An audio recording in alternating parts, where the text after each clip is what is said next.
ఎందుకు క్షమాపణ చెప్పాల్సి వచ్చింది ఈ సిచ్యువేషన్లో? ఇప్పుడు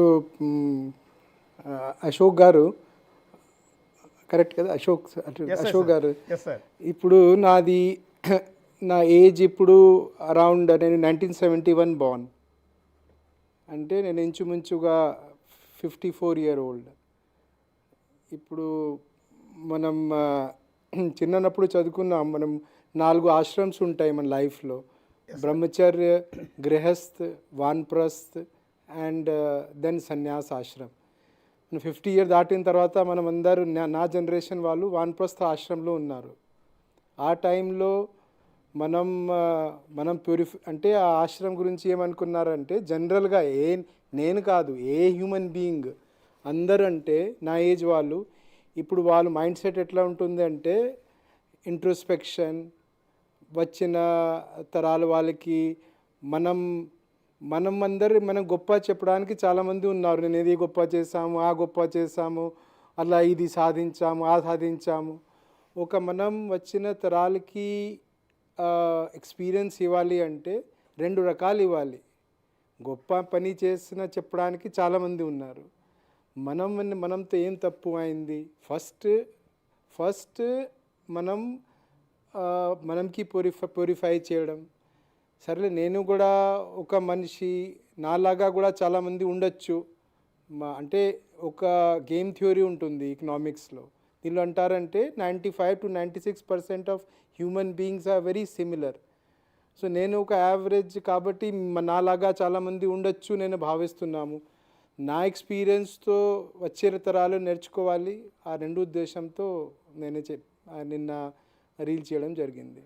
ఇండియన్ ఐఏఎస్ హిస్టరీలో సార్, ఇంతవరకు మీ మాదిరిగా నా సర్వీస్లో నా వల్ల వీళ్ళు నష్టపోయారు, నన్ను క్షమించండి అని అడిగిన ఐఏఎస్ అధికారి బహుశా మీరు ఒక్కరే అనుకుంటా. ఇంతకుముందు ఎవ్వరూ ఇలాంటి క్షమాపణ చెప్పే పరిస్థితులు ఎప్పుడూ లేనట్టు ఉన్నాయి కదండి.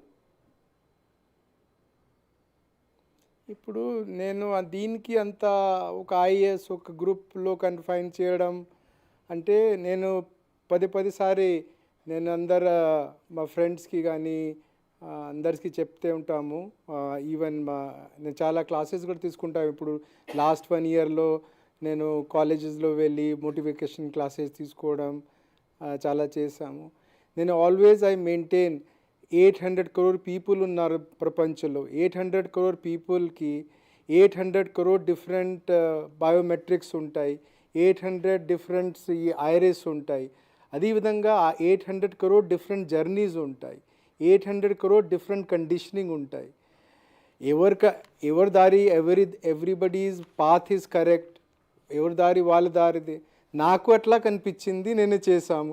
దీనికి ఫలానా బ్రాకెట్ చేయడం, నేను ఐఏఎస్ లేకపోతే నేను ఐఐటిఎన్ లేకపోతే నేను ఫలానా ప్లేస్లో, ఐ థింక్ అది రిలేటెడ్ ఇష్యూ కాదు నేను భావిస్తాను సార్. అంటే ఇప్పుడు ఏబి వెంకటేశ్వరరావు గారికి అండ్ జాస్తి కృష్ణ కిషోర్ గారికి ఇద్దరికి క్షమాపణ చెప్తున్నారు మీరు. వీళ్ళిద్దరికైనా ఇంకెవరికైనా చెప్పాలనుకుంటున్నారా? అంటే నేను వీడియోలో కూడా చెప్పాను, నేను మిగతా వాళ్ళ గురించి ఆల్ అంటే లాస్ట్ 1 year మనకి ఎట్లా ఉంటుందంటే, ఒక గవర్నమెంట్లో ఉద్యోగం చేసిన తర్వాత ఏనే ఉద్యోగం ఉండొచ్చు, 1 year వరకు మనం వేరే ఉద్యోగం చేయకూడదు. సో ఇంచుమించుగా లాస్ట్ 1 year నేను చాలా నాదొక ఫ్రీ టైం నాకు దొరికింది కాబట్టి నేను చాలా ఇంట్రోస్పెక్షన్ చేశాము, చాలా హార్డ్గా ఆలోచన చేశాము. మిగతా కేసెస్లో నేను ఏ కేసులో కూడా అంటే వాళ్ళకి ఇంప్రూవ్ చేయడానికి చెప్పాము తప్ప, ఈ 2 కేసెస్లో నేను బాగా మెకానికల్గా చట్టం ఎట్లా ఉంది, రూల్ ఎట్లా ఉంది, మెకానికల్గా బిహేవ్ చేశాము. ఒక ఎథిక్స్, మొరాలిటీ ఆ లెన్స్ పెట్టుకొని చూడలేదు. కాబట్టి నాకే ఈ 2 కేసెసే నాకే అంటే that's what I felt. Sir, ఒక అడిషనల్ డీజీ స్థాయిలో ఉన్న వ్యక్తి ఏబి వెంకటేశ్వరరావు ఒకప్పుడు పవర్ఫుల్ ఆఫీసర్గా ఆయనకి చాలా మంచి పేరు ఉంది. విజయవాడ పోలీస్ కమిషనర్గా పనిచేసినప్పుడు కానీ వివిధ వింగ్స్లో పనిచేసినప్పుడు చాలా అగ్రెసివ్ పోలీస్ ఆఫీసర్గా ఏబి వెంకటేశ్వరరావుకి చాలా మంచి పేరు ఉంది. కానీ ఆయన రిటైర్మెంట్ స్టేజ్లో మాత్రం లాస్ట్ 5 years అసలు కెరీరే లేదు. మీరంటే వీఆర్ఎస్ తీసుకున్నారు, ఆయన విఆర్ఎస్ తీసుకోకపోయినా కూడా ఆయన్ని సస్పెండ్ చేసి జీతం కూడా ఇవ్వకుండా చాలా ఇబ్బందులు పెట్టి ఆయన్ని తీవ్రంగా బాధ పెట్టారు. సో ఇప్పుడు మీరు అనిపిస్తుందా నా వల్ల ఆయన లాస్ట్ 5 years తీవ్రంగా నష్టపోయారు అనే రిగ్రెట్ ఫీల్ అవుతున్నారా? అంటే నేను నా వీడియోలో కూడా చెప్పాం దట్ ఆయన ఒకటే కాదు, ఇలాగా సఫరింగ్ ఒక గవర్నమెంట్ ఎంప్లాయీకి ఏ హోదాలో ఉండొచ్చు, మనం ఐఏఎస్ ఐపీఎస్ ఉండొచ్చు, గ్రూప్ ఏ ఉండొచ్చు, గ్రూప్ బి ఉండొచ్చు, గ్రూప్ సి ఉండొచ్చు, గ్రూప్ డి ఉండొచ్చు. అంటే ప్రతి ఎంప్లాయీ కూడా నేను నా ఫ్యామిలీ కూడా బ్యాక్గ్రౌండ్ అంటే నా ఫ్యామిలీలో కూడా all group D, group B, group C, group A, IAS IPS చాలామంది ఉన్నారు నా ఫ్యామిలీలో. Every government employee is a center for large number of friends and relatives. Yes sir. So కాబట్టి సస్పెన్షన్ కానీ విదౌట్ పోస్టింగ్ కానీ it is not only humiliation and suffering for the individual, వాళ్ళతో పాటు వాళ్ళ ఫ్యామిలీ మెంబర్కి, వాళ్ళ రిలేటివ్స్కి, ఫ్రెండ్స్. బికాజ్ ప్రతి government employee ఒక ఇన్సూరెన్స్ కవచ్ లాగా ఉంటారు for his immediate family, relatives and friend. ఒక్కొక్క గవర్నమెంట్ ఎంప్లాయీ మీద ఇమోషనల్ ఇన్సూరెన్స్ చేసిన వ్యక్తులు మినిమం 75 to 100 ఉండొచ్చు. వాళ్ళందరికీ కూడా సఫరింగే కదా. సో నిన్న కూడా చెప్పాము, ఇట్స్ అ సఫరింగ్. ఆ సఫరింగ్ నేను వాపస్ తీసుకురాలేము. నేను ఏబి వెంకటేశ్వరరావు సార్కి, కృష్ణ కిషోర్ సార్కి పర్సనల్గా మాట్లాడినప్పుడు, సారీ చెప్పినప్పుడు I said this also, sir you please tell me, can I be of any help to you, can I do anything for you, I'll do anything for you. నేను ఇద్దరికి చెప్పాము. Both of them are gracious enough. Both of them said no Praveen, చాలు, but you called up and said sorry, that itself is sufficient అన్నారు. అంటే ఏ IAS ఆఫీసర్కి కానీ ఏ IRS ఆఫీసర్కి కానీ ఇలాంటి పరాభవం, ఇలాంటి ప్రాబ్లం రియల్గా రాకూడదు కూడా. అది కూడా తప్పులు చేసిన అధికారులకి శిక్ష పడిందంటే, లేకపోతే పనిష్మెంట్ ఇచ్చారంటే అర్థం ఉంటుంది. కానీ ఒక పవర్ఫుల్ ఆఫీసర్, ఇద్దరు కృష్ణకిషోర్కి ట్రాక్ రికార్డ్ చూసినా కూడా చాలా మంచి ఆఫీసర్. ఏబి వెంకటేశ్వరరావు గురించి మీకు బాగా తెలుసు. సో ఇలాంటి ఇద్దరు అధికారులు కేవలం మీరు పెట్టిన ఒక్క సంతకం వల్ల, ఒకే ఒక సంతకం వల్ల కదా ఎంటైర్ చాలా ఇబ్బందుల్లో పడ్డారు కదా.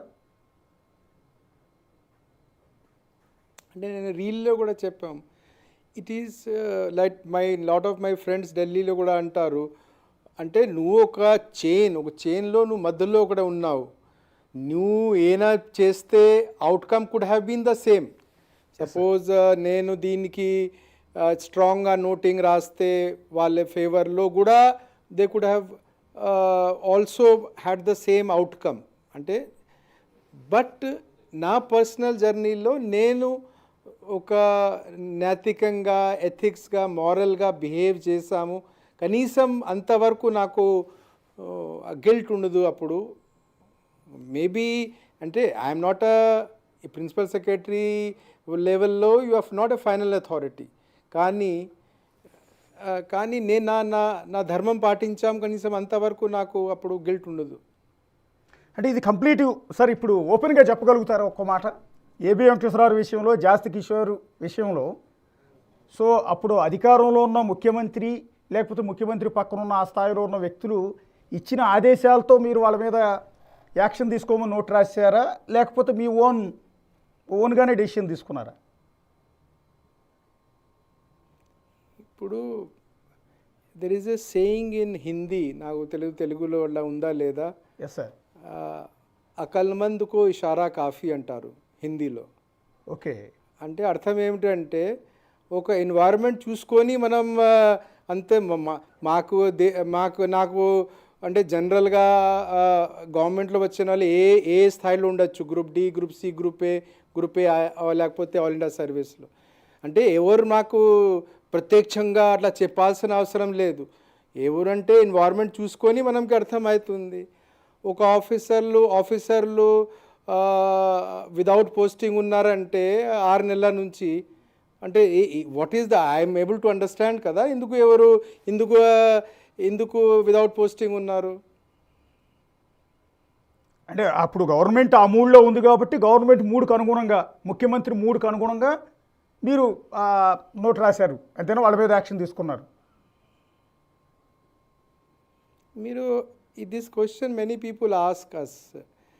నేను ఐ విల్ రిక్వెస్ట్ యూ, మీరు మీ అందరితో కూడా నేను రిక్వెస్ట్ చేస్తున్నామంటే, నా జనరేషన్లో అంటే నేను 71 బాన్, నా జనరేషన్లో గవర్నమెంట్లో ఉద్యోగంలో వచ్చిన వాళ్ళు ఎవరు అంటే అది ఐఏఎస్ ఐపీఎస్ ఉండొచ్చు, ఏపీపీఎస్సీ ఉండొచ్చు, డిఎస్సి ఉండొచ్చు. We all are from either middle class family or poor family. 80s 90sలో వచ్చిన వాళ్ళు. మనమందరికీ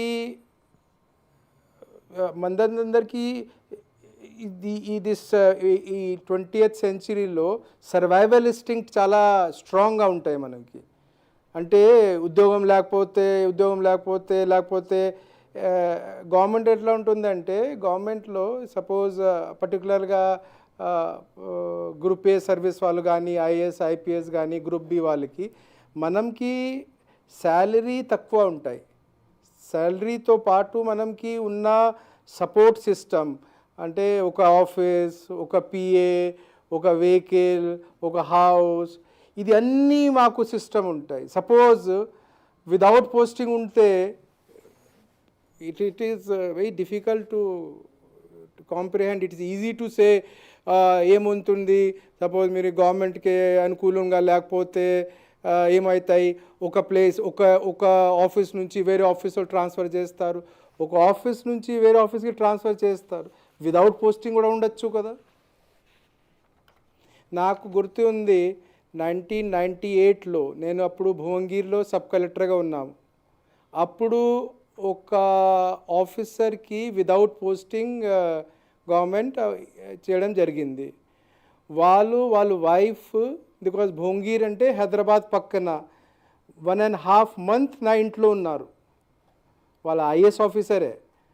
ఒక ఐఏఎస్ ఆఫీసర్ కూడా విదౌట్ పోస్టింగ్ ఉంటే ఇమోషనల్గా, మెంటల్గా, ఫైనాన్షియల్గా ఎట్లా ఫీల్ అవుతారు.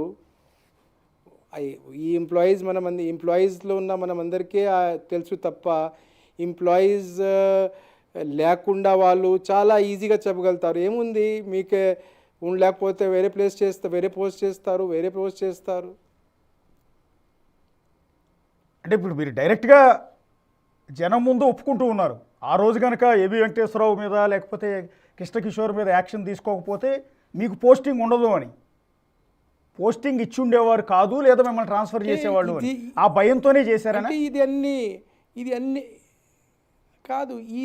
ఇప్పుడు ఒక్క డిసిజన్ ఈజ్ నాట్ సో ఒకటే అట్లా ఉండదు. డిసిజన్ నేను ఆ రీల్లో కూడా చెప్పాం, ఏదైనా డిసిజన్ తీసుకున్నప్పుడు రకరకాల లెన్స్ ఉంటాయి. Yes sir. అంటే basic survival instinct lens, rules and regulation lens, obedience.